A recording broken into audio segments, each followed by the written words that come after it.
Summer camp was all fun and games until the games turned deadly.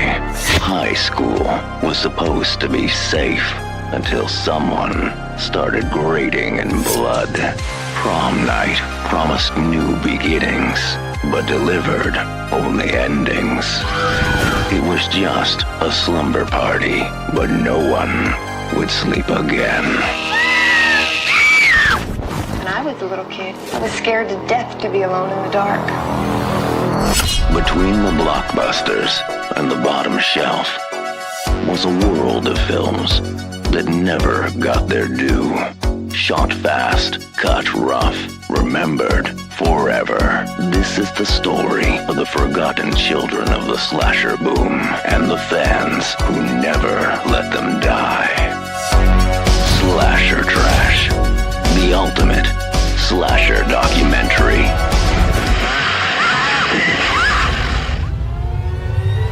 Who's there?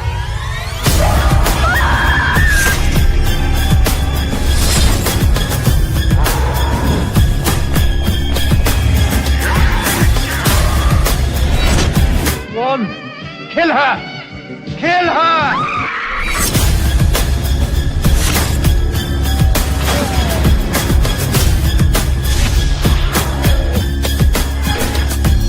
Celebrate them all in the ultimate slasher documentary.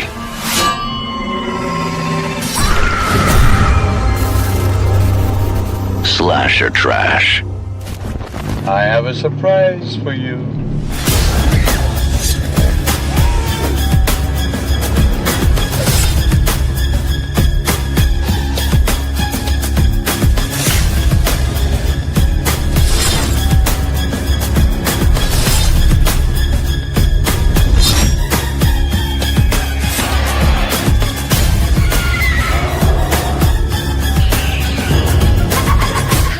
She is alive.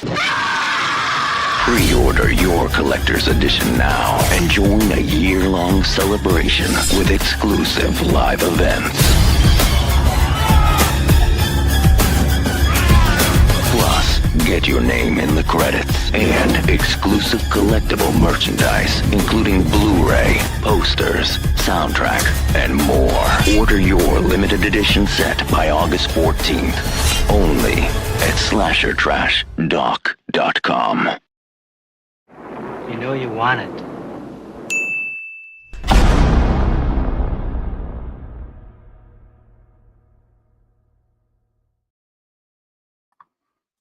And here we go. The guy behind it all.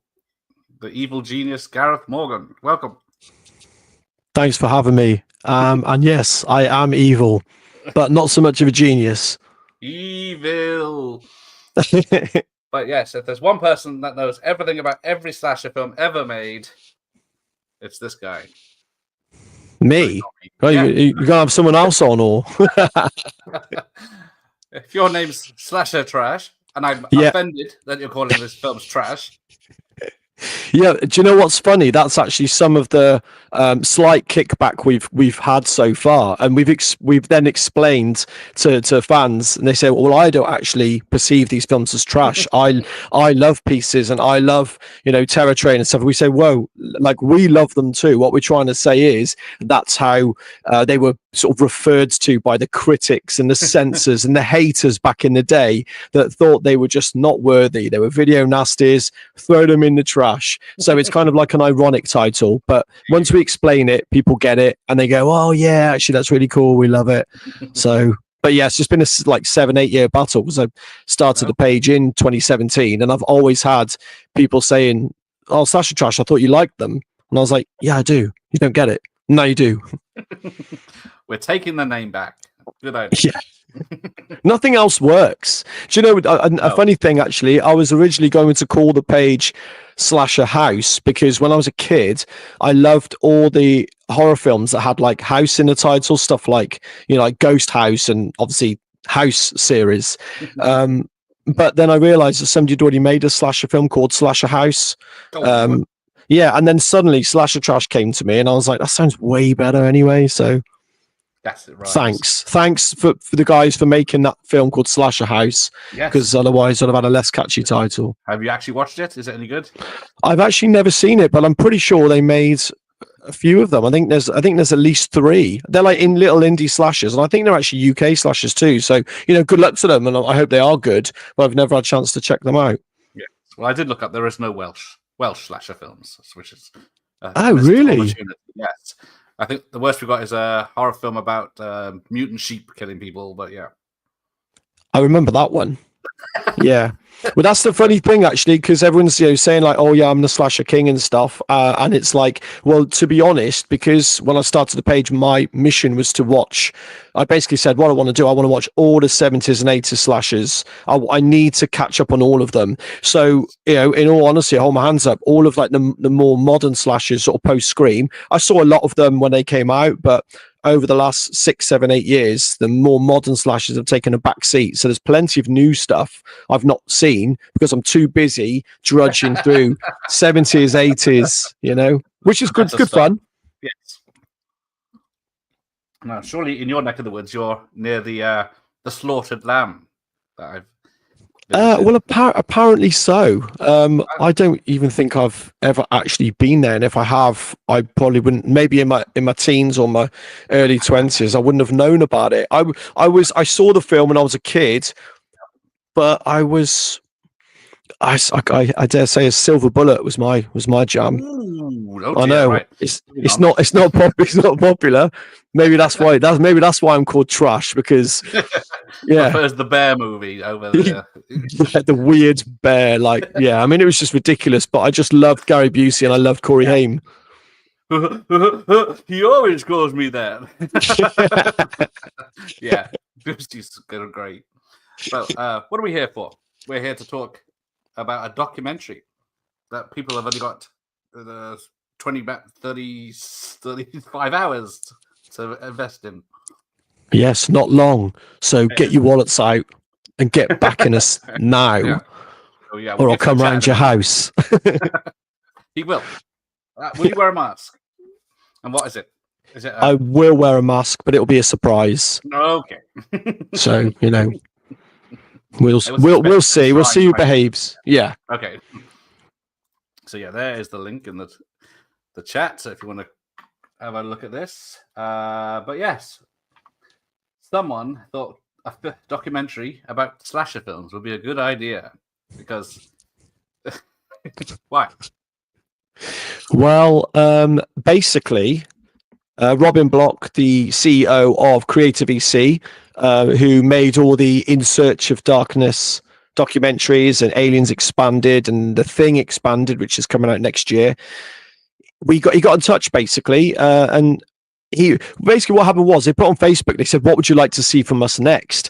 And I said, because I love the In Search of Darkness series, but what I take it you've seen them? Yes. Yeah, and what I loved about those obviously was the focus on the slightly more obscure horrors from the 80s that there's obviously ones you've seen, and there's probably 70, 80, 90% of them, but there's always a couple that were popping up, and I was thinking every time it had that little function where the camera zoomed in towards the next film it was going to feature, I'd see all the posters and I'd be going, go right, because there's a slasher there, go right. And it got to the point where I thought, I want them to all be slashers, forget the rest. I do love, vampires and werewolves and supernatural stuff, but I was like, I want a documentary on just slashers. So when they posted one day and said, what do you want to see from us next? I said, just make a documentary that focuses purely on the slasher subgenre. And then they got back to me and said, yeah, we've been meaning to speak to you about that. And he basically said, we've been following you and your page and stuff. And he went from there. And it's been in talks for the last sort of, feels like a couple of years now. And we met up at Full of Love of Horror last October and sort of hashed it out and spoke in greater detail about what the plan was. And then we got Michael Gingold involved, and growing up reading Fangoria magazine, him being a former editor, I was like, oh, this is brilliant. So it kind of snowballed into something amazing. Exactly. but we have to wait for it. But you can help get it made at least.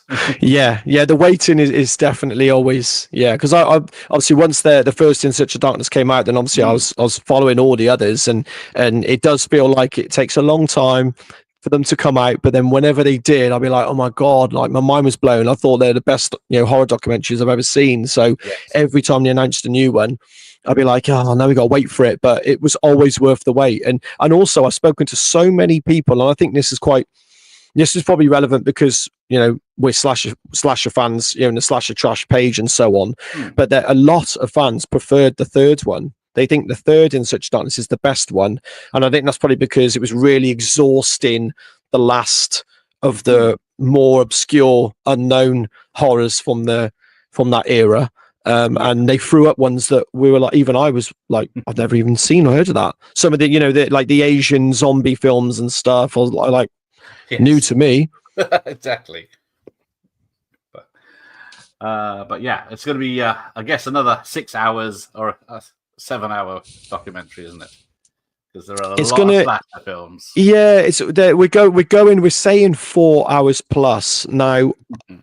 Yes, again, plenty of fans have got back and said we wish it was 7 hours, but we'll deal with 4.5. So you never know. They're aiming for 4.5. I guess they just don't want to. I don't know. I've some of the feedback in the past of the documentary been, I have to watch them in segments because I can't. My attention span's terrible.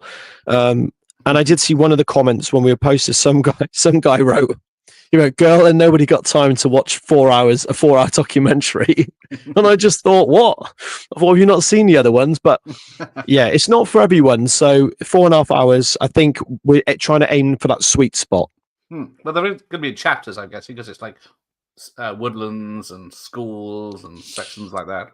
Yeah, and Michael, he's such a good writer. He's got such a good grasp of the themes and elements and so on, and he's just so funny. And obviously, we love slashers, and we're not going to make fun of them per se, but we're going to have fun with it.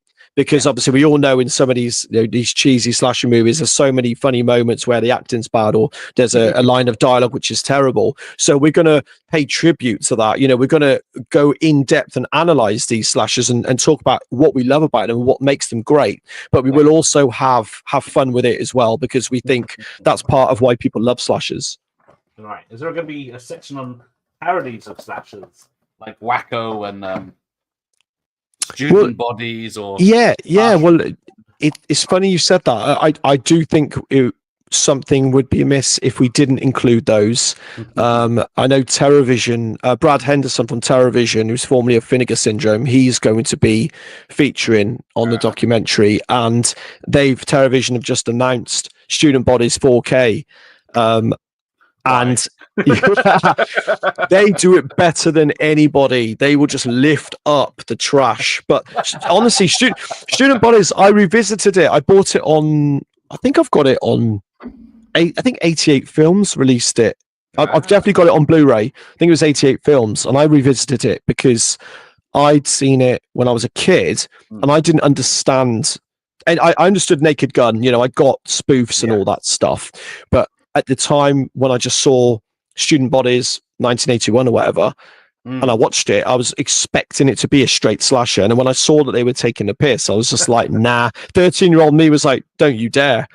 But then as I got older, I was like, actually, let's check these out. And I went back and watched, Wacko, Pandemonium, Student Bodies, and like, wow, like products of their time, definitely. But you've got to give Student Bodies credit. It is definitely ahead of the curve, and it came out so early, but it definitely focused on like tropes and elements that became like synonymous with the subgenre, even really after it came out. So it's almost like it predicted the trends. And it's in a way, this satire is kind of clever, but it's also sort of really bad. So it's kind of perfect in a way. But yeah, they're releasing it on 4K. You've got to buy that too. My personal favourite of the parodies is just National Lampoon's Class Reunion. I know it's absolute rubbish. Yeah. For some reason, I can't stop laughing at it, or not with it, at it. Yeah, I actually, that's the one I need to revisit because I saw it God knows how many years ago, and I've seen Pandemonium, Wacko, and Student Bodies quite recently, so they're fresh in my mind. But that was next on my list. Oh, and Saturday the 14th. Oh dear, yeah, Yeah, that's that cool as well. I actually started watching that 6 months ago. Got about 10 minutes in, I was like, nah, I can't do it. You've got to be in the mood for certain things, and I just wasn't. I think I was in the mood for something straight laced, which is what 9 times out of 10 that is what I'm in the mood for. So Yeah, oof, that one. But yes, everyone does on my channel probably does know In Search of Darkness. My name in the credits sold. Because yours is in there. I guess you're not paying to be in it. So not this one. But let me add, I have been a proud supporter of the indie horror scene for the last 5-6 years. Yeah. And I am EP on a whole bunch of indie slashers. So I do really like getting down and dirty with the indie creators and, giving them a little bit of cash to, hopefully elevate their film, maybe allow them to purchase one extra kill scene, possibly. Yeah, 2 years I've been helping out the indies. Yeah, it is a passion of mine. It has been for a long, long time, and yeah, I think when you see creators doing everything they can to actually make a film, like a 90-minute film, and then you realize what goes into making them, like my respect goes through the roof. And I never used to feel that way when I was younger. If I saw a cheap film, I'd just be like, yeah, yeah, exactly the same. Yeah, I thought, oh, fucking hell, cheap film, not watching that. Yeah, exactly. But now, even when I see, for example, like how the process of the campaign for this documentary, the talks that have been ongoing for the last 18 months, I'm like, whoa! I'm like, I thought making a film was hard, but making a documentary, like, oh my god, the amount of time it dominates, and we love it. We all enjoy it. We've got a real good team around us, but.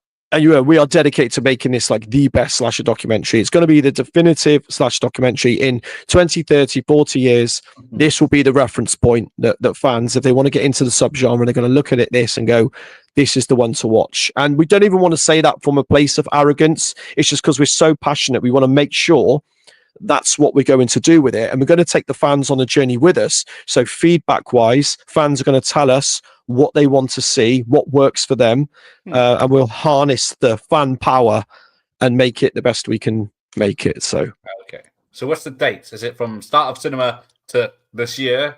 You're covering slash films, or is there 70s, 80s, 90s only? So basically the idea is 70s and 80s. I mean, a lot of the content sort of advertises it as being late 70s and 80s, but we will definitely have to touch upon some of the earlier like proto slashers, things like Bay of Blood, and I'm sure Psycho and Peeping Tom and slashers like that will get a mention. A lot of Pete Walker's output I think is worth mentioning as well, like The Comeback and Schizo.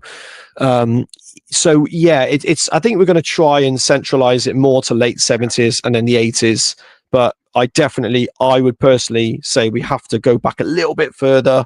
There's a few classics in there. Yeah. Black Christmas, obviously, Silent Night, Bloody Night, Home for the Holidays, which still hasn't had a release. Yeah. That one needs to be checked out as well. Yeah, exactly. So let's have a look. You get 4 hours plus documentary with insights. I guess. Do you have a list of filmmakers that you have got that you will interview, and then others that you maybe interview? Well, we have our wish list. Yes. and Robin, our wonderful CEO, always gets what he wants. And if you've seen Aliens Expanded, I don't know if that's officially out yet, but he managed to get Sigourney Weaver, James Cameron, and so on. So yeah. So he gets what he wants. But obviously, as a team, we want to come up with the creators that we feel will offer the best insights. So we want to look at the guys who shot the shot on video slashers as well as the ones who shot maybe the slightly higher budgeted efforts. So we have our wish list, and we can definitely tweak here or there, but we have a rough idea. and we will be drip feeding throughout the next 12 months of production. Right. And we'll be, as I said, taking the fans on the journey and regular updates and maybe clips here or there of who we interview. So that will be fun. Yeah, that'd be cool. Because, yeah, I've been working my way through some of the people, but not as many as you're going to need. Yeah, I mean, we do need, you could argue we'd need longer because every single person is worth their weight in gold. So it's like, do you want to just hear them chat for 2 minutes? Like, no, if you get somebody from a film you love, you want to chat to them for hours, don't you? Yeah, so exactly. The editing, I feel sorry for the editor. That's the bit that's going to be the hardest job. What to leave on a cutting room floor, that type thing. There's good nuggets that we might not see. Probably anything that I'm in. If I'm in it, I then that will just hit the cutting room floor because naturally. I mean, and that would be a decision that I would make. So yeah, okay. Because who did the poster here?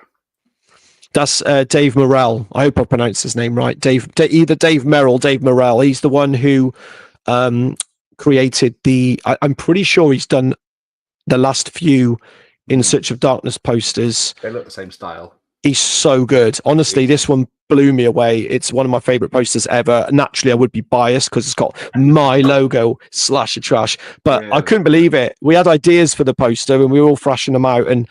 And yeah, he's just gone above and beyond. It's absolutely superb. Yeah, he's got the big tits. Right.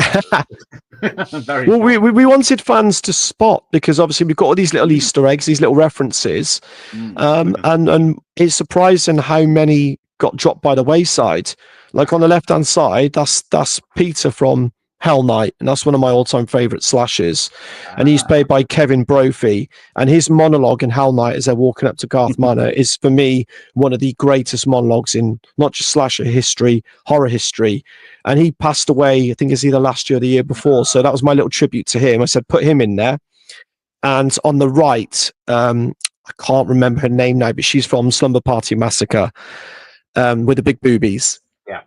And it's just a recognizable look. It's on the poster of the Slumber Party Massacre. So I was like, you've got to get her in there. She's great. She has that funny line about the pizza when the pizza guy gets killed in Slumber Party Massacre. So we were like, get her in there. She's great. Yeah. But yeah, you do get a poster with some of the bundles that you've got here. Is it in all of them? Yeah. So it's in the Blu-ray edition as well. So it's a nice extra. But yeah. A checklist that you can't read. That annoyed a few people. Yeah.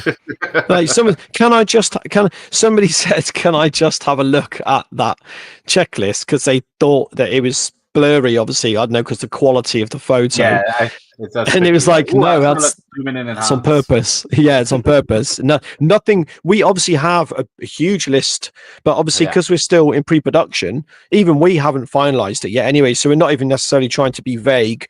But at the same time, we said, well, part of the fans' experience of backing it is they'll be the ones to get the checklist, and then only when you see the documentary will you know what films are in it. So we're purposely being vague. People are saying you've got to include this, and I'm kind of like, yes, it might well be in there, but we're not guaranteeing anything yet. Yeah. Okay. So there's no point asking him or me, I think. Well, you can certainly ask what films I think should be in it and what films I think probably will be in it. But Michael makes the main decision. Oh, what? And was it New Year's Evil? No, that's not. No, New Year's Evil's the canon one. Bloody New Year. Bloody New Year. Do you know what's funny? I like that one because I've been to Barry Island several times. Obviously, being with somebody in Newport, and I remember watching that for the first time, and then I showed it to her, and I was like, "Do you remember this ride? Do you remember that ride? Because that's not there now. That's not there now." And I became addicted to the opening song as well, to the point where I remember at one point I knew all the lyrics to it, and I'd sing it to her all the time. She'd be like, "Not that bloody song again." And I think I found a decent quality upload on YouTube, so I listen to it quite often. I can hear it now in my head. I'm not going to sing it though because I just I'd ruin your eardrums. But All right, yeah. I'm sure we get copyrighted. I'm sure it's that good. we probably would. Yeah, it would be like pitch perfect. Like Matthew, I will be.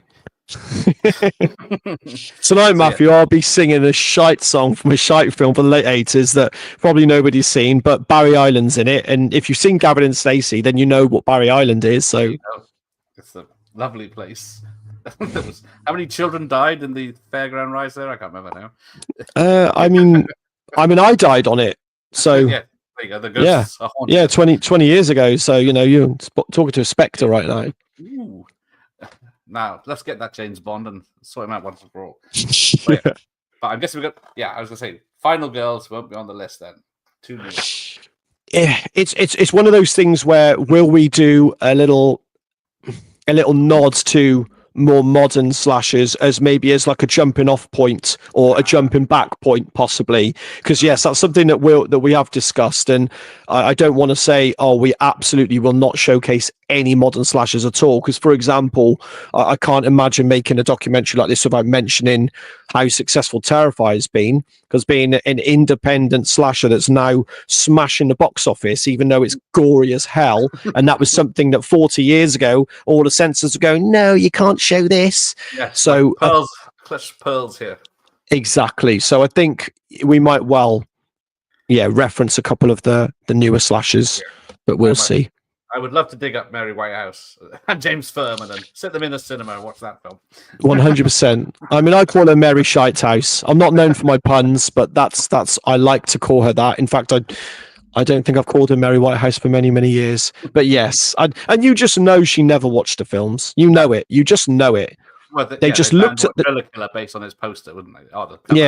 That's it. They looked, banned the film, and then the amount of films on the Video Nasties list that you'd watch, you'd be, I've got to get that film. Look at that. Oh wow, it looks terrifying. And then you'd rent it, or years later when they finally come out uncut or partially cut or whatever, and you'd go, are you joking? How did that make it onto the list? And it was a mistake. Like the Funhouse. Toby Hooper, 100%. That only made it on the list because of its association with the Texas Chainsaw Massacre. 100%. Well, you can't say Chainsaw on the British channel. Yeah, The Funhouse is or Massacre or Ninja. Exactly. Yeah. No, exactly. I mean, obviously, oh God, the film. What am I thinking of? The one where the pitchfork goes through the boobie, The Slayer. The Slayer. We knew that was, when I did see that one uncut for the first time, I was like, okay, fair play, because I know they didn't like anything to do with violence towards boobies. So the pitchfork through the boobies, that is a big no-no. And I was like, fair play. I'll give them that one. Yeah.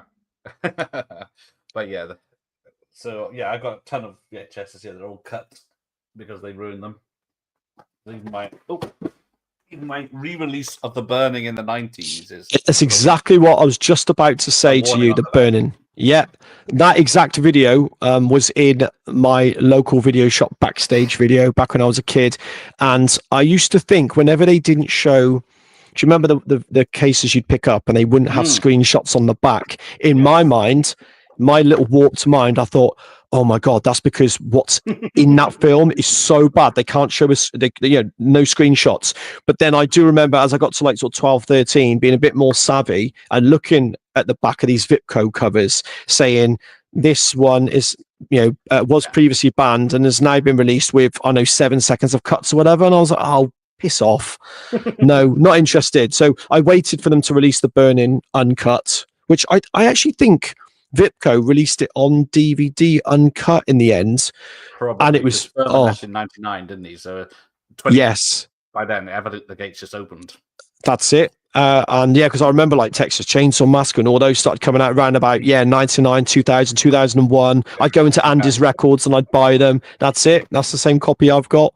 And that was a glorious time. That was when they all started coming back out in like the early noughties. And I got hold of The Burning and I saw it and I was like, oh my God, the Raft Massacre. Oh, okay, yeah, the Raft Massacre. So amazing. It is. My fingers fell off. Yeah, Fisher Stevens, who went on to star in like Friends and Hackers and stuff like that. And it's just so funny now watching him as this skinny young kid. Because what's good about The Burning is a lot of them, they do look like teens. Some of them do look older. Yeah, but he looked like a teen, and it felt wrong to see him die because it just seemed graphic. Whereas, in some of the other slashers where like the teens are 28 years old and they've got beards, and you're like, when they die, you sort of think, I don't really, it doesn't hit me as hard. But poor Fisher Stevens getting his little fingers chopped off. Yeah. Bloody hell. Yeah, that was something else. It was shocking. Like you say, especially films where you've watched the cut version so many times, then you see the uncut version, you go, Jesus Christ, I never knew that was missing. Yeah. And it's so good because I've obviously naturally got a major issue with like censorship of any kind.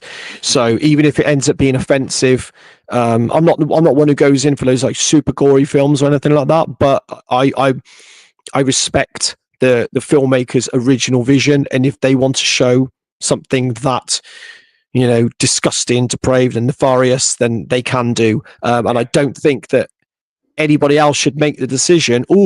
Well, we don't want certain people to see that, so we're going to cut it. No. People make their own minds up. If they want to watch it, and if they want to watch a human centipede and they're scarred for life, then that's on them. Is that? Yeah, I mean, he was said that, to be. Right? Yeah. Well, I don't think we did, but because but in our own world. Exactly. The thing I don't like is that they cut all the stuff out in the 70s and 80s and 90s. Even in America, the MPAA slashed everything in the late 80s, didn't they? But they never kept those bits, thinking we can put it back in later. They just fuck it in it. Tell me about it. That's something that breaks my heart, knowing that, like, Happy Birthday to Me from 1981, the producer of that, I'm sure his name is John Dunning, he said way back in the day that I think he said in his vault or in a vault in Canada or something, he knew that there was the cut footage from My Bloody Valentine, which he produced, and Happy Birthday to Me. Now, we got the content for My Bloody Valentine, apart from one drill bit sequence where a couple got killed by a drill bit, which I'm gutted about, but we got the rest of it. So, but we never did see the stuff that was cut from Happy Birthday to Me, and that just breaks my heart. I want to see it. Yeah, exactly. If you're going to use AI as a tool, do it for bringing those scenes back as they were supposed to be seen. It's actually not a terrible idea. I used to be really against AI, but I've seen what it can do, and I'm like, actually, Commando versus Rambo with Arnie and Rand's life in the 80s in a film. That's what I mean. Yeah, to start with, I was like, AI shit, I'm totally against it. But then my mate will send me something like Arnold Schwarzenegger singing along to, I don't know, like a Madonna song or something, and I'm absolutely pissing my pants. And I'm like, actually, this could be quite good. There you go. As he was in the chat. Movie fans here. He's a Jason fan, I can see. Jesse's here. We love Jason. Gareth, yes. Yeah. Gareth was the one tonight. That did make me laugh, actually. Yeah, I was like, oh, it's Gareth. It's meant to be. It's Gareth and Gareth. Gazza to you, or Gaz Top. But, Gaz Top. I was called that for a small period as well when I was a kid. Because that's a guy from, was he a Children's ITV or something? Was it? He had the Saturday morning show, and then it was How To or How. That's it. Yeah. And then he went back to Gareth Jones, I think, eventually. Okay. Yeah. So, good evening, Josh. Good evening, Double A. Thoughts on Terror Train from 1980? It's a hell of a lot better than the remake and its sequel put together. Never saw the remake. I saw them come out, but for some reason, we don't get them on our Tubi. We don't get them. And I wanted them. But yeah, I mean, let's forget them for now. Yeah, the original Terror Train is one of my favorites. It's definitely in my top 10 standalone slashers from the 80s. I am a big Jamie Lee Curtis fan, whether that makes me seem like a basic bitch or what. I love all I say spin-off slashes. She did not spin-offs, but obviously she had that spell, didn't she, where she could kind of only get horror films. And even The Fog for some is a supernatural slasher. I never used to see it that way. I'll take it. She's on the cover and she's barely in the film, really. She's certainly not in it as much as you would have thought, but I'm not being funny, but would you want to spend time with Tom Atkins? Because I know I would, and that's not in a that's in a strictly straight friends way, but Tom Atkins is the man. He is the man. He called Jamie Curtis and the Halloween 3 woman as well. Yeah, so she was. Yeah, so she was just like, I'm just going to hang out with Tom Atkins for this film and maybe show up at the end and help a few people survive the fog. Cool, go for it. Yeah, and get scared in the middle when the body sort of reanimates itself, and the classic Jamie Lee Scares scene. But yeah, Terror Train's awesome. It's wicked. It's such a great film, such a cool idea. It taking place on a train. David Copperfield. Okay, and also it totally, because I went so long without watching it, I completely fooled myself again, as in I forgot that one. Okay, spoiler alert, but the killer, where that person was during certain moments in the film, I totally forgot. I was not paying attention at all, and then at the end I was like, oh yeah, I remember that from last time. But yeah, fantastic. I did a top 50 the other night in preparation for this, and this was number 41 in the charts. Your old Terror Train. 41. What have you got against it, man? Come on. It wasn't me. No, it wasn't me. It's just a list on the internet. I'm telling you, honestly. But yeah, I suppose if you're going if you're including every single slasher ever made, then you might argue that 41's high. But if you remove all of the big franchises and you only count 80 slashers, there you go, then it should be higher. But fair play, if you're including Scream and Psycho and the Friday the 13th movies, even some Giallos in there as well. So there you go then. Yeah, it's hard. Trilogy is at 45. What is? Fear Street Trilogy. The Netflix. Oh, okay. Oh, right. Fair enough. But yeah, Your Hell Night was at 47. Hell Night. 47. 47. Yeah. No, not having that. No, okay. I know I rate it higher than most. I do know that, because Hell Night is my second favorite non-franchise slasher of the 80s. I just absolutely adore it, because it's got that gothic creature feature vibe to it as well. So it's like, so many of my friends say they never even really saw it as a slasher when they were younger, because they were too busy intoxicated by the gothic vibes, creature feature. But it really does move like a slasher when you really think about it. So but yeah, it's number 2 on my list. You don't often see it that high, to be honest. So I'll accept that the general consensus is it's possibly a top 10 for some. If Linda Blair got her tits out, it'd be higher up. It would be, it would. More popular of her films. That's it. I was just about to say that. Yeah, Savage Streets. If you watch Savage Streets, I've never met anybody who doesn't think that film is anything other than awesome.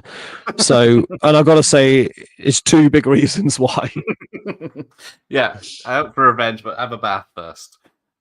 Yeah, that's it. Yeah, just relax and think about what you're going to do. That's she was just planning. That's all. She had time. The woman's prison film she did with Has a Shower, Sybil Danning. So yeah. It's not all bad. Yes, I've never seen that, but I've seen the clips. With a VPN these days. Yeah, I've seen the clips because I search for them online. No, they just pop up sometimes, and I'm talking about the clips. Bedazzles here. Good evening, Fletch. Yes, House the movie. I love Splatterhouse. I played that all the time in the arcade. I can get nowhere fast on it, but yeah, Splatterhouse is great fun. Playing as Jason. Well, it was better than the Friday the 13th game, wasn't it? Oh, on the NES, all of the pieces. Yeah. Oh my god, yeah. I did like the recent one, I should say, but the Friday the 13th game. Yeah, I never actually played it, but I used to see all the streams and the videos and stuff. It looked like so much fun. It's a shame that I can't remember. I don't really know exactly the ins and outs of what happened with it, but they stopped developing for it or something, didn't they? They were going to have. They brought out the game with the set like levels, so it's different. Films, like they're different areas for each film because it takes place over the whole lake, and then there's going to be downloadable content and all this extra levels coming down soon. But then the legality got in the way, and then the servers went down, so it was peer to peer. So if the person got killed, they'd leave the game, and then the whole game would come down because they weren't playing it because they left. No. The host. So you don't know Jesus who that Christ. is. No, it was great fun. I loved it. I played it for like 2 years. Yeah, it did. It looked really good, and I was tempted, but I thought to myself, well, then I'll end up becoming addicted to games, and I've got to carry on my mission of watching 70s and 80s slashers. Exactly. But yeah, legal problems and the Friday the 13th bloody films go hand in hand with like video nasties and censorship and shit of the 80s, early 80s. So they honestly, I don't think we're never going to be truly free of the complications of that franchise. It's been 60 years since the last film, hasn't it? The remake. Yeah. And, which I thought was pretty damn good, but not everyone did. But it gave you what you wanted. Yeah, I mean, Derek Mears was a really good Jason. Some of the kills are really good. That Trent guy has got to be one of the greatest douchebags of all time, and he got a death worthy of his status as professional douche. I think it's one of those films that has aged well. As I think people would go back and watch it now and go, "Do you know what? It's actually pretty bloody good." Yeah. Unnecessary shower scenes go hand in hand with slash movies, especially. Yes, exactly. What's the point if? There's one, they do. There's one from a film called The Night Brings Charlie from I think 1990. Yeah, low budget one, and it feels like it's product placement because I'm trying to remember it's a can of Pepsi or Coke. But there's this girl in the shower just constantly going back. That I remember. Do I even remember the can of Coke? Maybe there was not even a can of Coke there because I wasn't looking at that. But no, she just keeps going back to this can of Coke or can of Pepsi, and I'm thinking, okay, product placement in a low budget slasher, that's kind of cool, but it was an overlong shower scene. Did I say overlong? No, it's not overlong. It's a long shower scene. Should have gone on for longer. It's not filler. It's never filler. Story. Jesse mentioned going back to early 70s Black Christmas as well. But then you have to include Black Christmas 2000 and 2019, of course. I don't think we count 19 as a slasher film, do we? So, well, this is how overly positive I can be with slashers. I remember when that came out, and I actually gave it a 3-star review. And the reason why is because the expectations were so low because I'd heard so many bad things about it that I ended up finding, yes, the finale was absolutely ridiculous and it did batter you over the head with the message.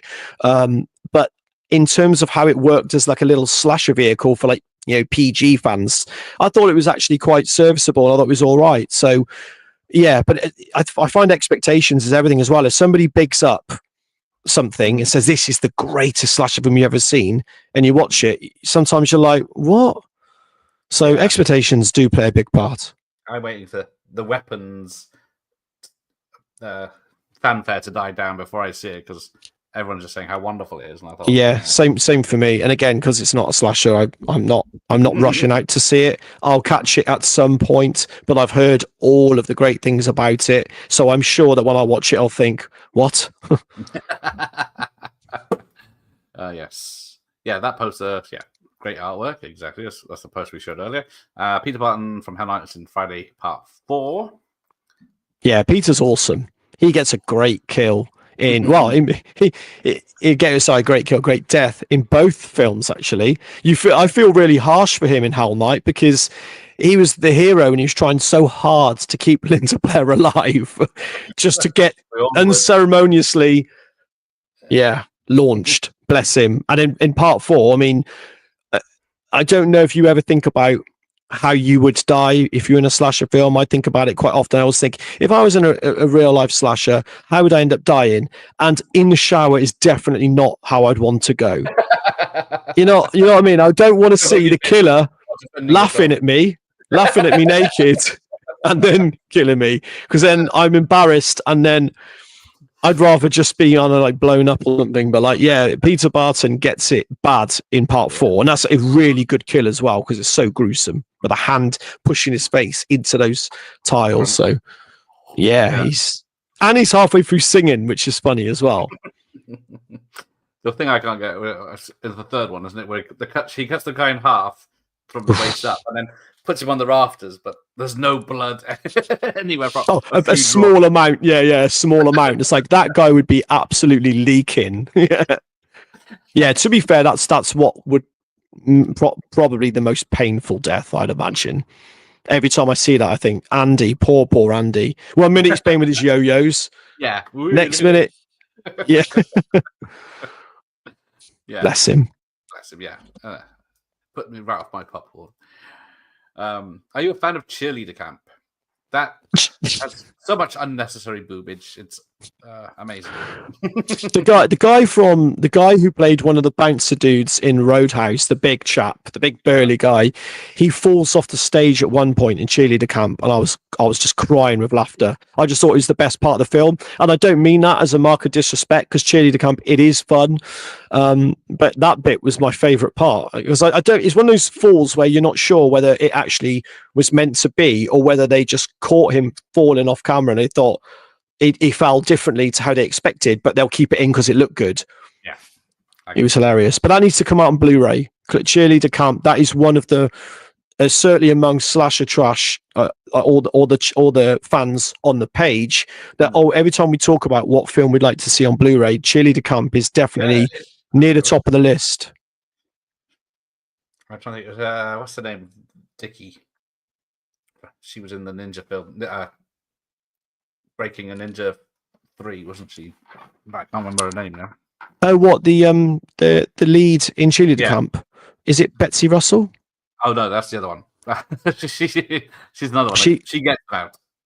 Yeah, because she was in the Saw films, wasn't she? Yeah, I never noticed right. that. But yeah. Thoughts on Brain Scan from '94? I can never remember what happens in that one. No, I'd need to watch that again. That's the one with Edward Furlong, is it? Yeah, that's the one I think of, and it's like a CD-ROM game. That's it. Yeah, I watched it when it came out, and yeah, like you, for some reason, and it's a sort of film that I would, when I was that age, massively into like video games and stuff. You'd think it would have left a massive imprint, but it just didn't. I must have seen so many around that time. Yeah, things like that. I remember the cover. I remember the cover well, but the film.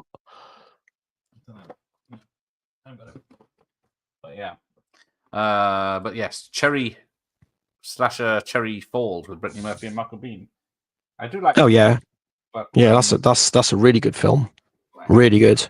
Again, there was I think like an uncut / extended version of that got lost. Yeah, and we'll never get to see it apparently. Oh, typical. Oh yeah, Leif Garrett was also in. That's right. Yeah, it's a good one, Chili. But like you said, I don't think I've seen a Blu-ray version of it anyway. No, I think it's one of those ones that's available maybe on Blu-ray in like Spain or something, unless I'm just thinking of DVD. But that and Body Count from '86, that they're two titles that everyone's like, you've got to get this on Blu-ray. But all of the rumors we hear about why Body Count hasn't made it to Blu-ray. Again, it's almost getting to complicated Friday the 13th legal shenanigans stage. It's all the different theories I hear of why it's not come out on Blu-ray. People don't like money. It's bizarre. It is bizarre themselves, probably. But now, as I've got the slasher expert on, I've got a couple of questions here. Now, first one: Friday the 13th, part 1 and 2. What happens in between them? Because Jason dies when he's 8 in the first one, but he's back as an adult as in the second one. So, as an expert, what happens?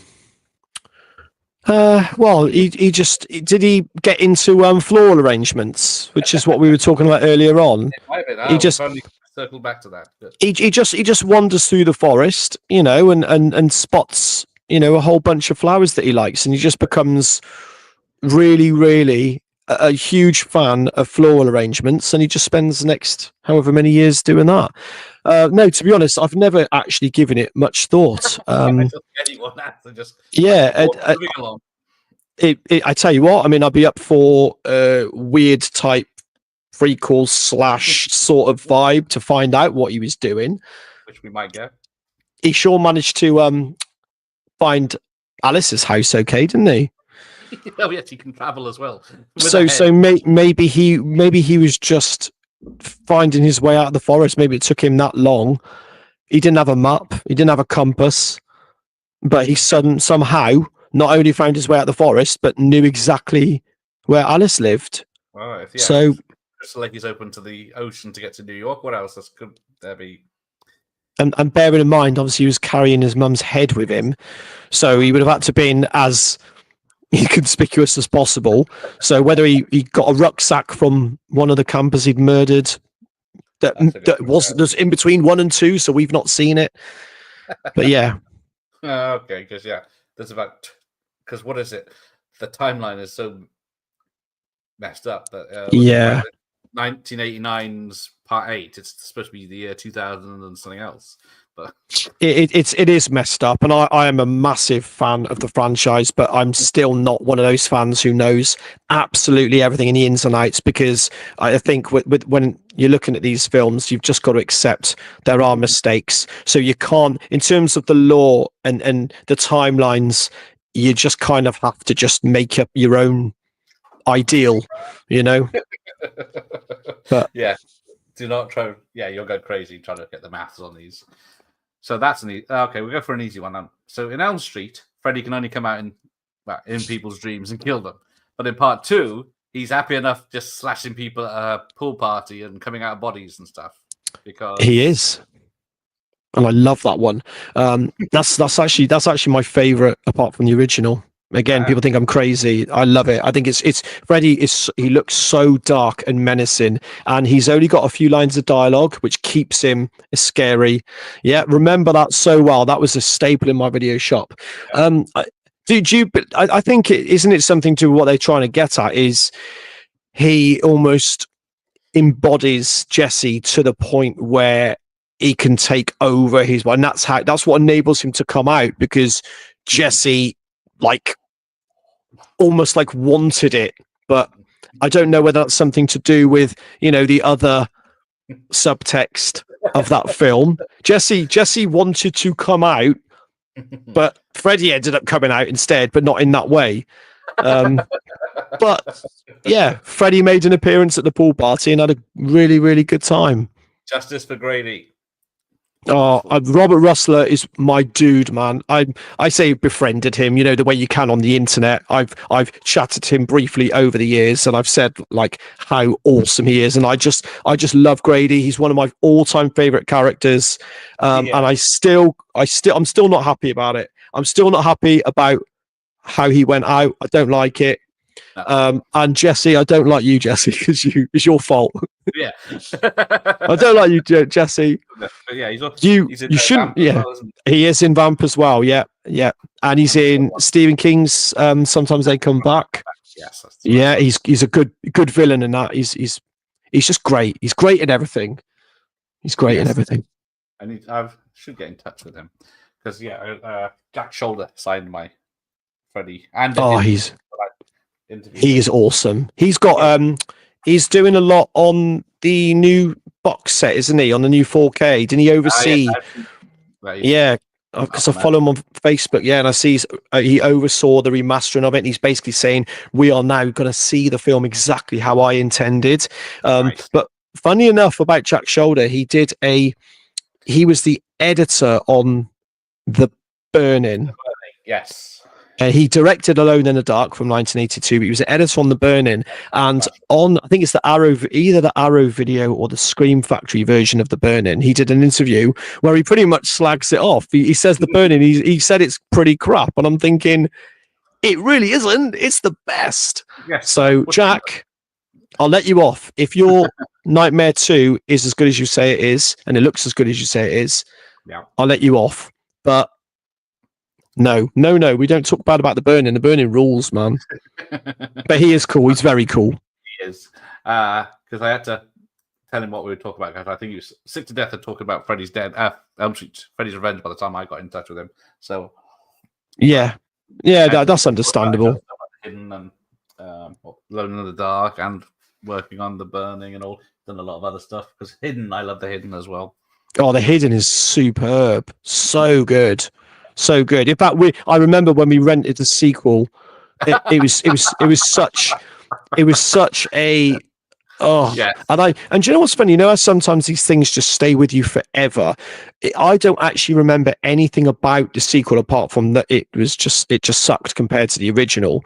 But we loved the first one so much as a family. We sat around watching it. We were like, what a great film. Because my dad always used to say, I like a story. It's got to have a story. He's like, these slasher films you like, they're all the same. I like a story. So he loved The Hidden. But I remember when we rented out the second one, he said within about 5 minutes, I think they'd said like fuck 3 or 4 times, and he just basically said, "Oh, this is ridiculous." He just didn't like the fact unnecessary use of the F word, and he wrote it straight off. But he was right because it was terrible. Yeah, it's only about 70 minutes long. The first 5 to 10 minutes is the ending of the first film. And it doesn't have Don't any you just of love it when he yeah. Silent Night, Deadly Night 2 is and the Boogeyman 2. Probably the 2 biggest culprits of that, of basically re-showcasing what happened in the original. Yes, so that was number 50, in the chart I found. That's it. Garbage Day. The first one isn't in the list, but what? How? That's part 2 is part 1, just with a few extra. That's ridiculous. The original is again a classic. It's brilliant. This one was in the UK rentals back in the day.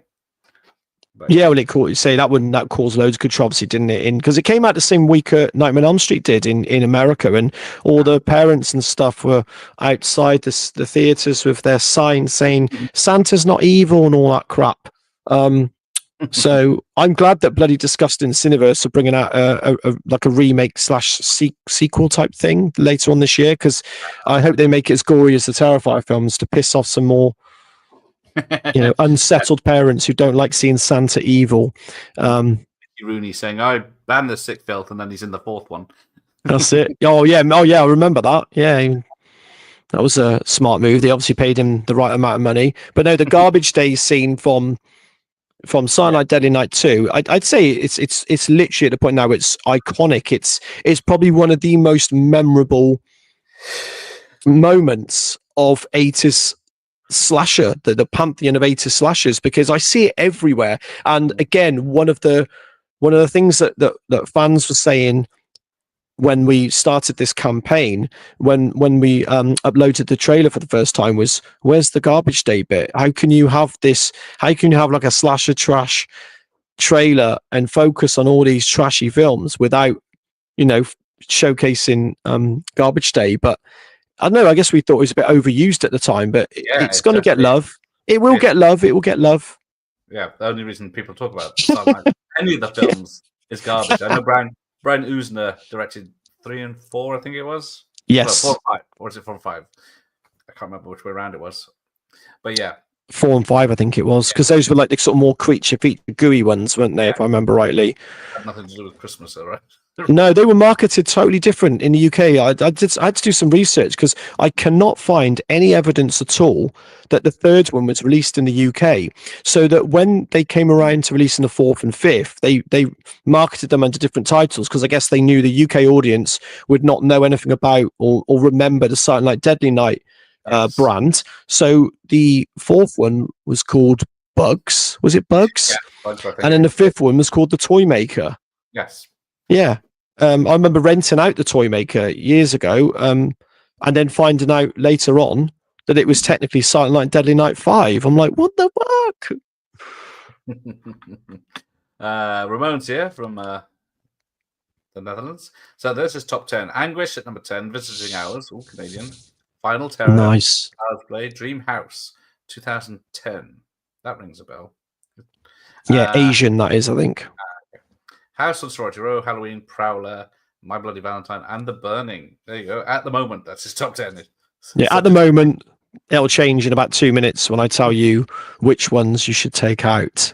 No, it's a good list. It's interesting, though, that they're mostly old school 80s, and then randomly a 2010 film. Boom, right in there. I think I missed a comment about... Visiting Hours is great. Visiting Hours is excellent, overlooked. Such a quality film, a real polished production. What's his name? Michael Ironside. It's Michael Ironside. Yeah, I was thinking Ironside, but no, that's the guy in the wheelchair solving crimes. But yeah, Grady was also in Weird Science. Yeah, he got around in the 80s, didn't he? Yeah, with Judy Aronson from Yeah. Friday. That's it. Friday 13th Part 4. She's awesome too. Yes. Yeah. No, she's lovely. She speaks often to fans online, so she's very nice. But yes, do you like Driller Killer? I'm not a fan of Driller Killer. I respect it again because it pissed people off. Video nasty. Yeah, it's not really my vibe. It is more of a sort of grindhouse, sort of artsy character study slasher. And I find it a bit of a slog to get through. But obviously, when he does go and then start drilling, it's worth a look. But I'm not a massive fan. It's certainly not a go-to. There's a lot of bands in it, but yeah, but it deserves its place. It deserves its notoriety. Definitely, it is a notorious slasher, and with the cover, the cover is absolutely superb. And again, scene, isn't it? Yeah, I understand why that one got banned. That one makes sense. You can't really do that, you know. Yes, like Tangoed. Kids will copy it. Yeah. Yes. Maybe they should have. The last video store from 2023. It's got a bit of Jason parody in it. I've been told to watch it. I've not watched it yet, and everyone keeps saying you've got to watch it. Right, yeah. I'll add it to the list. Ironside was in Prom Night 2. Hello, Mary Lou. Yes, that had renamed 3 and 4, isn't it? I think. Yeah, another cool supernatural slasher that sort of came about in the wake of Nightmare on Elm Street coming out and sort of evolving the subgenre because it got a bit tired and stale. People were bored of just, a guy in a mask killing people. So then Freddy came along. Oh, a guy in your dreams. Oh my God, that's awesome. And then we noticed then over the next couple of years, it was supernatural slashers. And that was a really, really cool period, which does deserve, we're going to explore it. And it does definitely deserve to have a light shone on it. And Prom Night 2 is loved. Like, I didn't realize until a couple of years ago, it's really, fans just absolutely love it. And I think it's one of those ones that get stronger as we get older. I didn't think for a second anybody would rate it ahead of the original, but there's loads that do. But yeah, I think people have a lot of issues with the first one being. Yeah. I mean, I love it. The original for me is it's a classic, and for me, there's no way you can beat it. But Prom Night 2 is really good. It's a really solid. It's a lot of fun. Go for it's so crazy. But yes, Intruder from '89. That's great choice. Yeah, because I don't have that poster, the one with the twisted head, but which is gross. But this is the one. Do you remember the UK? That's it. Yeah. So that we used to have that poster up in our youth club when we were kids, and it's a giveaway. It's a give. All of the posters. Well, I say all of them. A lot of them are dead giveaways. So if you watch it, you know who the killer is, which kind of sucks, really. But luckily, when I first saw it, I'd forgotten about this poster, and it was on Bravo TV back in the day. So I went into it not knowing. I obviously you suspect certain people, but I must admit I was kind of thrown. I was young, so probably more stupid than I am now. Not by much, but yeah. But that's Intruder. Yeah, it's one of my favorite. I think it's last time I looked. Let me just check. Last time I looked on my list of it keeps going up. It keeps going up. It's currently Bruce Campbell.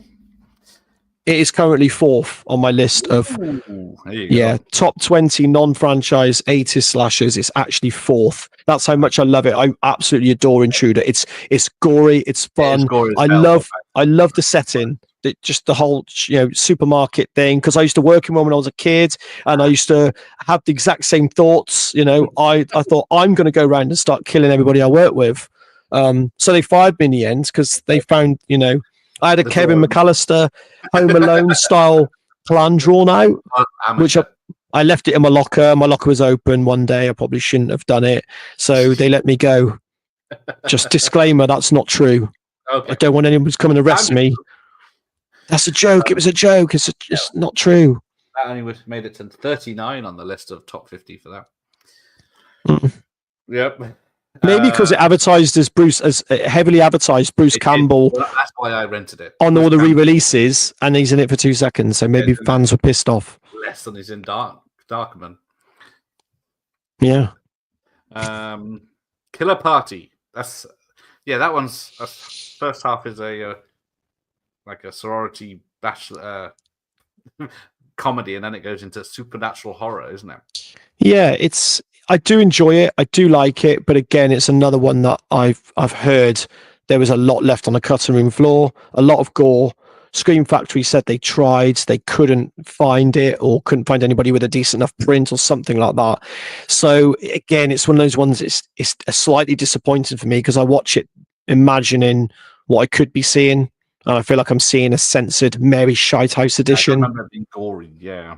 Yeah, but it is cool. Like the characters are likable, and yeah, you are right. It's got a similar vibe to Final Exam in the sense that it is sort of the first 45 minutes is kind of just this, like sorority, frat, sort of college campus sort of shenanigans, hijinks, comedy type thing, and then you think, oh shit, wait, we are in a horror film though, and then people start dying, and you're like, oh okay, it takes you back a little bit, but it works in that respect because you care about the characters. Have you seen Totally Killer that came out a few years ago? Yeah, I really like that. Yeah, not good. So yeah, it's a lot of fun. I thought it was going to be terrible. Yeah, no, I really enjoyed it. I thought they did the throwback. A lot of these 80s, so many of these 80s throwbacks now isn't there? And I thought that one did it about as well as it could. I really enjoyed it. Yeah, because people said it was better than the Fear Street Prom Night that came out this year. I think it was. I like that as well. I did enjoy it. I really liked it, but I don't have any allegiance to the books or anything. See, I don't know. I remember them, but I've not read them or anything. So people were saying, "Oh, this isn't right, and that's not right, and this wouldn't happen, and so on." But I just watched it as a slasher film. Forget that it's based on a book or whatever. And as a slasher film, I enjoyed it. Yeah, I never knew Fear Street was a slasher book set. I was exactly. Yeah, it's good fun. The 90s. So. Right, let's do a quiz. I've got 5 films. 5 with different UK names. Some might be obvious because they're all obvious or easy. So the UK title was Slumber Party Murders. Slumber Party Murders. Yes. What the Slumber Party Massacre? Yes. Is it seriously? I did not know that. No, okay. Seriously, because obviously I know we spoke about how like they hated the word massacre, and you never saw massacre on the shelves. But I actually did not know that, and I'm trying to remember the cover for it now. I don't remember seeing it. That's hilarious. The Slumber Party Murders. Is it the same? Is it the same cover, but just with murders changed for massacre? Pretty much. Oh, that's crazy. If I can find it, it's obviously lower in the list. But to be fair, my video shops when I was a kid were shit. It was literally the Fridays, the Halloweens, and you got lucky if you found something rare like Slaughter High or something, and that's not rare for fans in America. But for me, when I first saw Slaughter High on the shelves of this other video shop I went to, I was like, oh my God. Looks like I don't have a copy of it, but yeah, it is basically the same cover, just says Slumber Party Murders. That's brilliant. I'll hunt that down. But yeah, you can get the old X rental. Okay. Well, that one failed, so let's try the next one. Rosemary's Killer. Oh, that's the Prowler. Yes. And that's how I first saw it.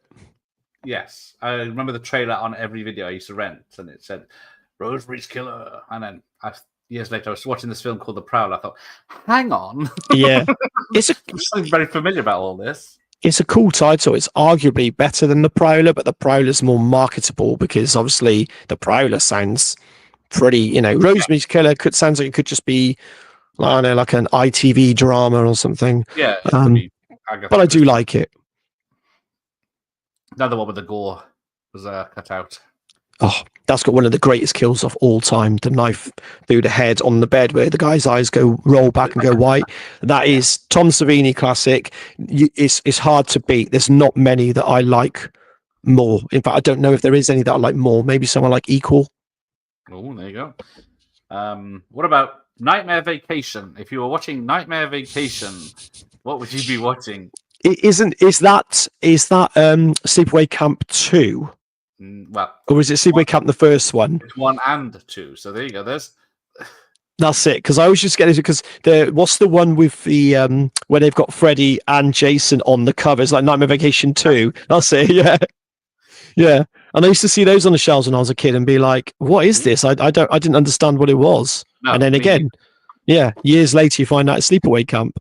Makes no sense. That poster is terrible. So that's the first. So that's obviously the first one. Yes. Yeah, and then Nightmare Vacation 2 is obviously the second one. What did we call? Did we release the third one or no? Because the third one came out late in the late 90s or yeah? Because I've never seen the cover for. I don't think I've ever seen a cover for the third one. No, I don't think it came out. Maybe they just binned it off. Probably, yeah, which was probably for the best. Yeah. Well, yeah. I mean, to say, yeah. Well, Pamela Springsteen would have liked it binned off because she's, again, notorious for just having completely disappeared, wants nothing to do with those two films, is never available for interviews or anything. She's just disappeared. Bless her. But yes, Twitch of the Death Nerve is called. Twitch of the Death Nerve. That's Bay of Blood, yeah? Yeah. I couldn't remember which way around the title went, but yeah. Yeah, classic. And I remember, I mean, that one's had so many covers over the years, hasn't it? I keep forgetting this one's got boobs on the covers. Yeah, look at that. Medusa VHS. God. That takes you back. Yeah. Yeah, boobs on the covers. How? How did they get away with that? It was the same. The Pre-cert.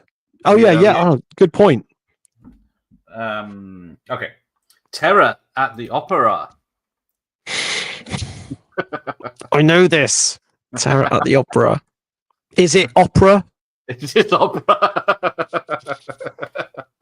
Dario Argento, 987. Yes, yeah. Do you know what? I remember that. In fact, I think I did actually have that video.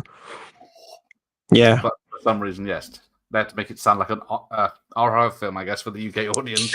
Yeah, to be fair, that actually does make sense because Terror at the Opera lets you know exactly what it is. Whereas if you pick up a video, it just says opera on it and it's not clear. Placido Domingos and yeah, I definitely wouldn't be renting that one. So yeah, I get this one actually makes sense from a marketing point of view. I'll give them credit. Nightmare Vacation doesn't make sense because those are two American vacations, a more American word than exactly. Well, yeah, exactly. Yeah, the whole vacation thing. I was trying to make it like a vacation national Lampoons, but yeah, right. As someone living in the Netherlands, I mentioned Amsterdam from 1988. I don't think I've seen it for a very long time. It's decent. It's decent. It's now, I think it is now out on Blu-ray. I was actually in Amsterdam about 6 years ago, and outside a bar there was this big banner that said Amsterdam, and it was written in the same sort of font as it is on the cover of the film. So it was clearly, and obviously Amsterdam, it was clearly a reference to the film. So I took a photo of it. I was like, I can't believe this. So there's obviously some people in Amsterdam who are quite proud of that one. Yeah, it's good. It's good fun. It's good fun. It's decent. It's worth watching, especially if you've been to Amsterdam, because you can clearly spot certain locations. Nice. The Mutilator. It's got the famous Hook cover, isn't it? And it's a sequel this year. Yes, is that I think you can now rent it on Prime in the US because it accidentally got released or something. Buddy Cooper, the director, was saying, I'm sure he's saying on Facebook or somebody on the Facebook page saying it wasn't supposed to be out, but apparently it's now on Prime, so you can rent it on Prime. But yeah, the original, it's so good. I mean, it's so grim, it's so nasty, it's super trashy, it's perfect. It epitomizes slasher trash. But again, Full Break would have been a better title for it, I think, because it would capitalize on sort of the holiday themes of so many slashers. You know, The Mutilator does make it sound, it does what it says on the tin, but Full Break, I think that sounds like, your April Fool's Day and Friday the 13th type vibe. So yeah, I don't know. Since Smithers Day, they haven't made one of those yet, but we'll see. But yeah, good film. So many cool kills. Tubi TV now is how I've seen many lesser known slashers. such a library of 80s horror and 80s movies in general. Yeah, Tubi is great. We've only just got it in the UK, haven't we? All last year. We have, yeah. And to be fair, even though I was saying like they haven't got like the Terror Train remakes and stuff, which they're probably saving us from, they've actually got loads of really good 70s like proto slashers on there as well, like Three on a Meat Hook. They've got some really good stuff. You scroll through. The only thing I would say is sometimes the covers, they don't do it justice. And you probably scroll past thinking, oh, that just looks like a 70s drama. But then you hover over it, read the synopsis, and you're like, oh my God. It's a really good resource for those who, haven't got them on video or some of these films haven't even been released on DVD and, maybe uploaded on YouTube possibly, but. Yeah, Slip Away to Camp poster was notorious. I always remembered it from the video store. Yeah, I remember that one with the cover. I thought, and then the one where it's a real person with a rucksack and it's not anyone in the film with the masks on. And that's the one I seem to remember from my video shop. But I think wasn't that? Yeah, it sounds familiar. But yeah, we had loads of different covers, didn't we? Yeah, because where is it? I can't. The Graham Humphrey's Nightmare on Elm Street 1 is one of my favorites. Yeah, Graham's cool. Yeah. I was executive producer on 13 Fanboy, and if you've seen it, yeah, maybe don't say anything about it. I enjoyed it, but hey, again, I'm biased. I did enjoy it. No, not many people did. Yeah, but I went to the London showing and spent time with Deborah Voorhees because obviously we'd become friendly, obviously in the build up to the film and stuff. But Graham was there, and bless him, and he was a bit pissed as well, but he was brilliant. Oh, he was brilliant. We spoke honestly. I spoke to him not all night, but I was with him for a large portion of the night and speaking to him about his art and stuff. And yeah, obviously, I said, "Dude, you're a legend. You know that." And he's just being so humble about it, And it's like, no, mate, seriously, your artwork is like, do you know what I mean? Like, The Evil Dead and Nightmare on Elm Street, especially. I went through his book. Yeah, he signed my stuff. VHS thing. Oh, nice. And then that's his. That's a cool film. I mean, that's that for me. That was nightmare inducing. Yes, that put me off watching the film. Yeah. Well, my parents watched it. They wouldn't let me watch it. So I asked and I was Mr. Inquisitive back when I was a kid. So next day I was asking my mum, what happens? And when they're explaining it to you, going, it's this guy with knives for fingers and he gets you in your dreams. My imagination was running wild, Yeah. I used to watch a magazine called Video World in the 80s, and it had the kills in it, basically. Screaming Nightmares. Nice. And then they showed Tina on the bed. Yeah. Jesus Christ. Never go to bed again. That's the thing. The irony in it is you could actually say, well, do you know what? Nightmare on Elm Street, I'd say it didn't scare me beyond Tina's death. And the reason why is because you think I'm going to have an issue with seeing Freddy in my dreams. I'm never going to sleep again because I'm never going to my bed again because of what happened to Tina. Yeah. Okay, fair enough. You might fall asleep on the sofa, but I didn't want to go to bed because I thought that was going to happen to me. So don't worry about me. Yeah, Mum, Dad, don't worry about me. I'm not going to sleep. I want to stay up forever. So I was laying face down. I remember I was sleeping, and then I was dreaming that Freddy came up from under the bed and scraped down the front bed and got me. That's right. That's it. That was exactly the same sort of visions that I would get as well.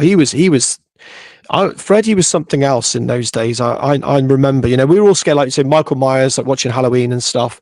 But Freddy, I guess it was an age where it was playground talk and stuff, and it felt like that took it to another level. There was something really, I think, because he could get you in your dreams, so there was no escape. You had to fall asleep, sort of thing, and. Yeah, that terrified kids, man. Jesus Christ. I've got a friend now who's like a couple of years older than me. Honestly, he's the toughest guy, and he can't talk about it. When you talk to him, Freddy Krueger, Nightmare on Elm Street, he'll go, no, don't. I don't, mate. Seriously. And he can't do it. I will.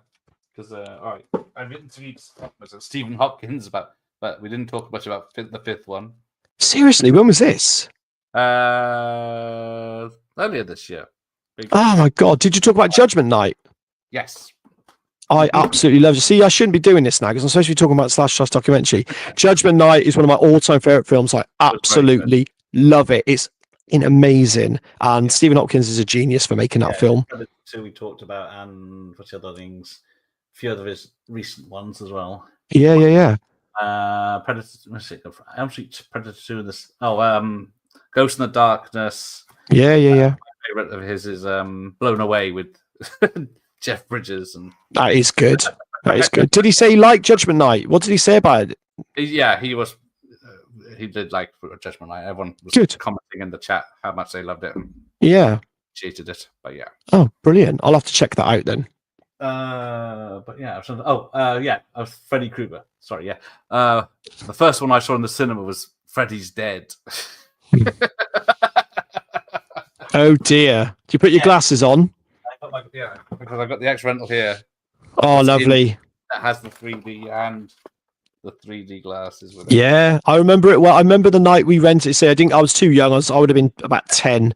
But yeah, I remember it coming out in a video shop, and that was a big deal. The standees were everywhere. The night we went in to pick it up. Do you remember back in the day when you had all the videos and you had the on loan tag, that little red on loan, and it was just flying out. And everyone was just grabbing the glasses and running out thinking, this is going to be the best film. That's it, exactly. And it covered the shelves, and they're all out on loan. And we're like, everyone's scrambling around trying to get a copy, getting their glasses, running out. We're going to have the greatest Saturday night ever. And then we get there and we get home, we watch it, and it says something like, oh, at this point in the film, this is when you put your glasses on. So we're like, what? So it's not even 3D all the way through.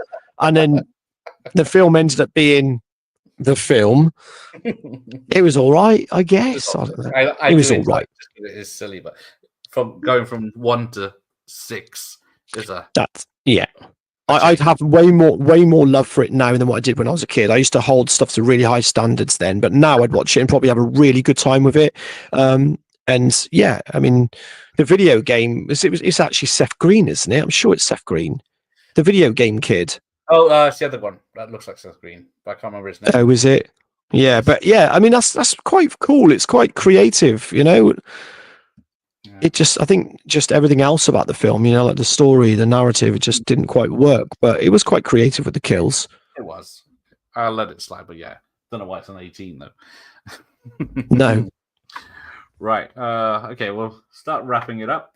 So now we've got another guessing game of quiz of is it a slasher? So, not that it's handy. Bad Boys 2. You pointing at Will Smith. Oh, yeah, sorry, you said slapper. Will Smith is a slapper. Too soon. Yeah. Candyman is one, again, I never used to view it as a slasher when I was younger. It's in a way, with all due respect to the subgenre, it's almost too classy to be labeled as a slasher. Because it is a very, very stunning piece of work. It is a piece of art. But it's definitely got slasher credentials. And regardless of what anybody says about the film, Candyman himself is a slasher boogeyman. He really is. He's a quintessential slasher boogeyman. You know, the whole urban legend, say his name in the mirror 5 times. So it is and it isn't. I'm happy for those who say it is, but if some say to them it's more of a horror thriller, that's fine. I understand. All right. The Shining. He's got a bit of an axe problem in that one, but yeah. No chance. Nope. No, not for me. Not on the level. Okay. Again, great film, masterpiece. The twins in the hallway scared the crap out of me, but it's not a slasher, man. No chance.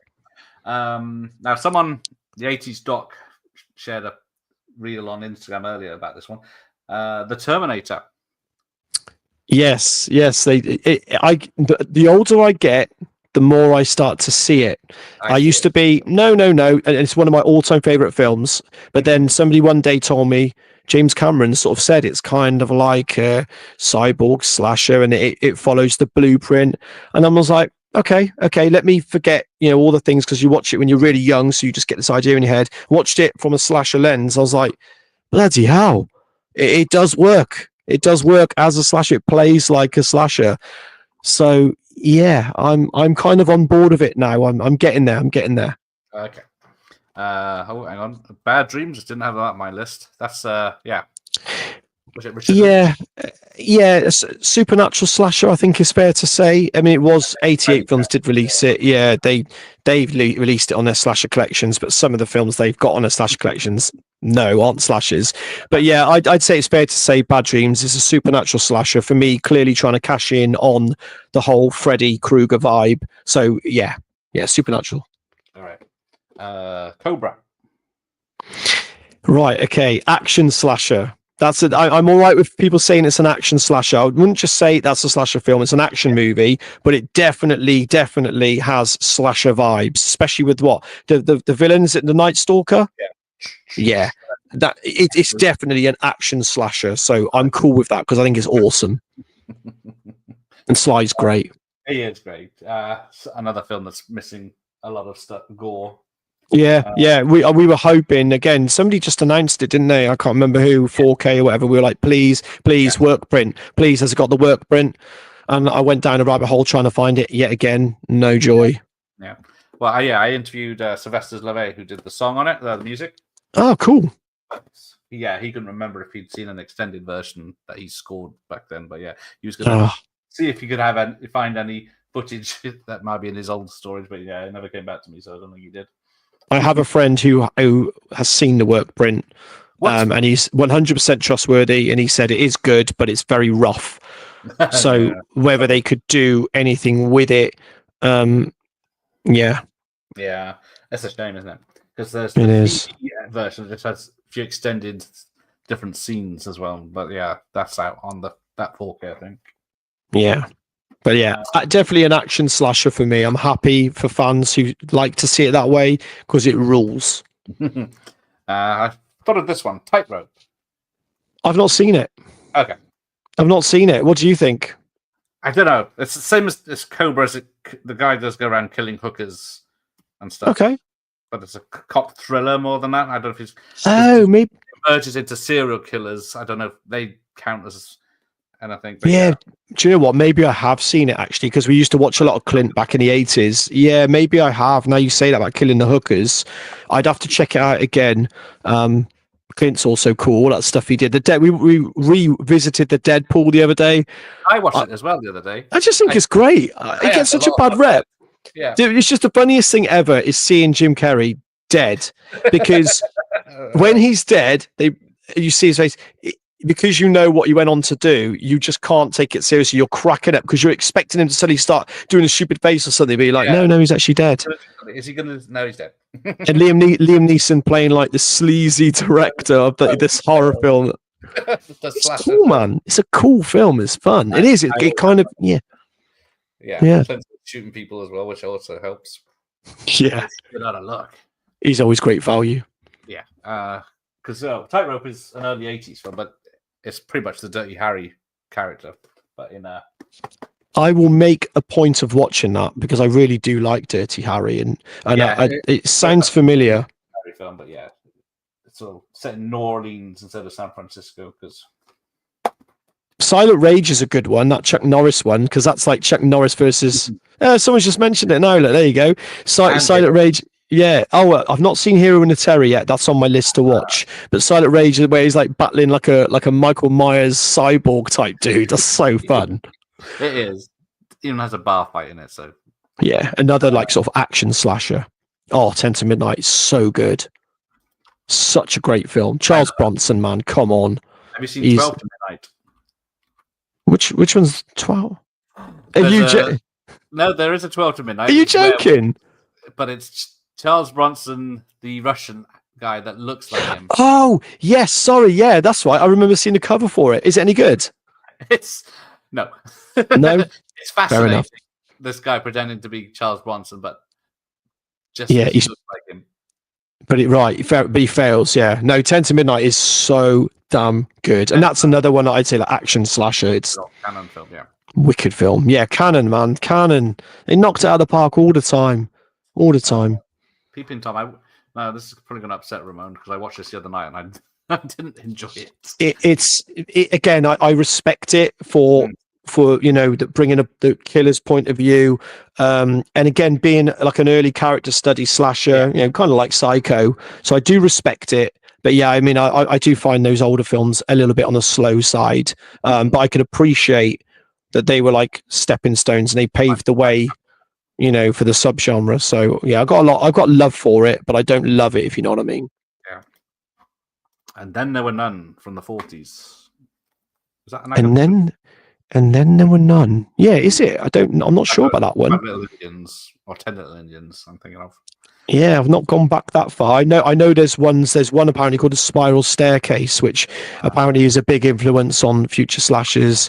So yeah, I need to go back further, but I'm still in the 70s and 80s. I've still got a few more I'd like to check off that list. Still many I haven't seen, like 78. Have I missed that out after all these years? But yeah.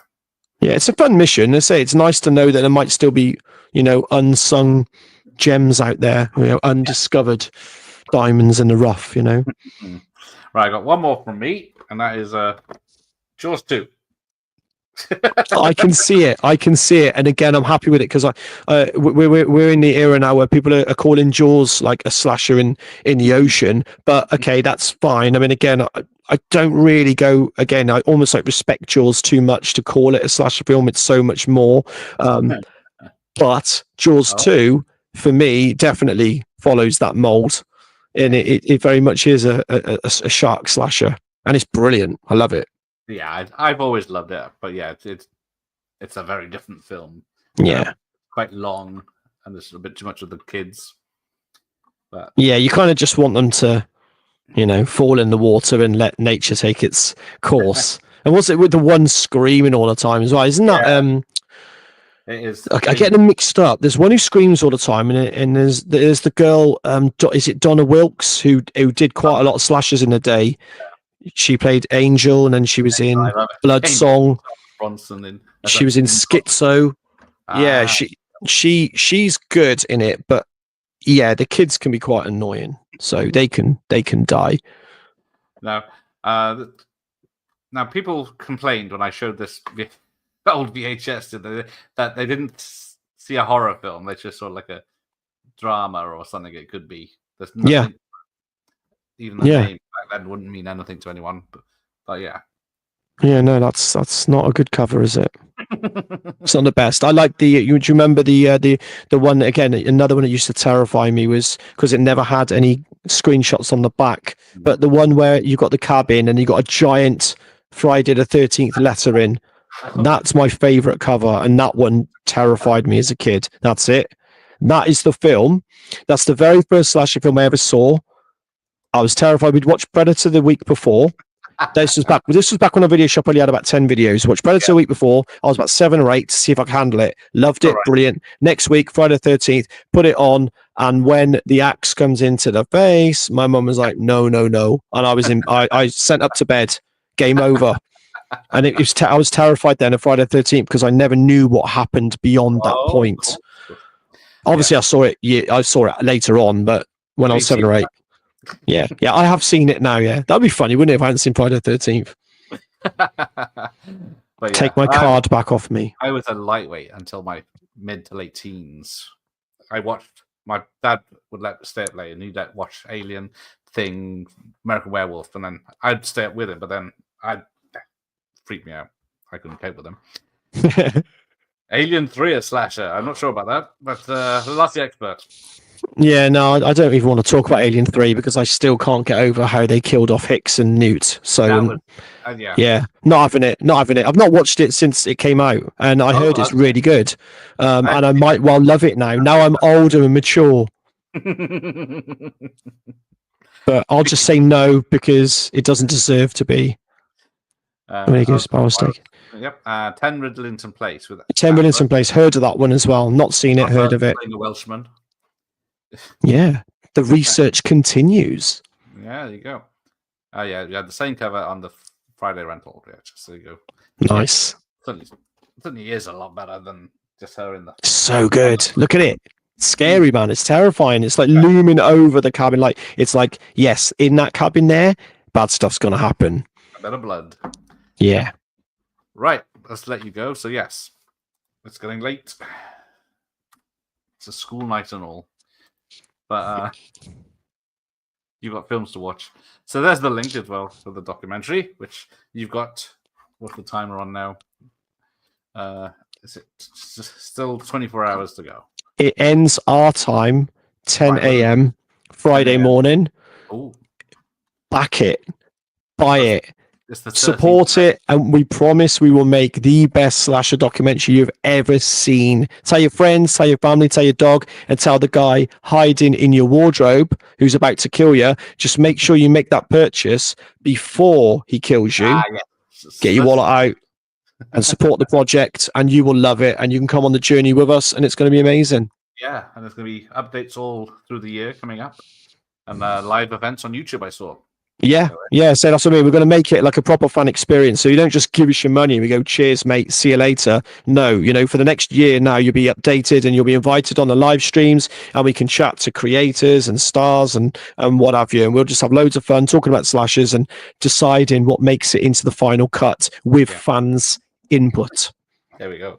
Slasher films, the lowest common denominator for horror films. But we love them anyway. We do. Thanks, Ramon. All right, that's good. Say goodnight, and we'll see what happens in the next 24 hours. How much money the telethon raises? I mean, $1 million. We're at loads of money. Harry Enfield. Go up to Marbella for the week with the money. I didn't promise that. If you look in a disclaimer, that's in the bottom. So there is small print there. I didn't read it. That is exactly what I'm going to do. I don't know how you got that right. Maybe you did read it. It's in big letters as well. I can do whatever I like with it. Yeah. So yes, he's going to follow Wesley Snipes' suggestion, and he's going to bet it all on black. Passenger 57. Man, I love that film. It's only 80 minutes or something. It's crazy, isn't it? And it's brisk, but it works. Yeah. It's awesome. The Warlock. Yeah, Julie. Yeah. Oh, yeah. I know. Bruce. That's it. Bruce Payne and Tom Sizemore. Yes, that's him. That's it. Brilliant. All right. We'll say goodnight, Gareth. Good night, Gareth. Good night. Good night, Gareth, and good night from Gareth. All right. Yes. It's the two Gareths. Just signing off. It's like the two Ronnies, but way funnier. Yeah, less PC. All right, take care, everyone. I've got to return some videotapes. I guess I was probably returning videotapes. I have to return some videotapes.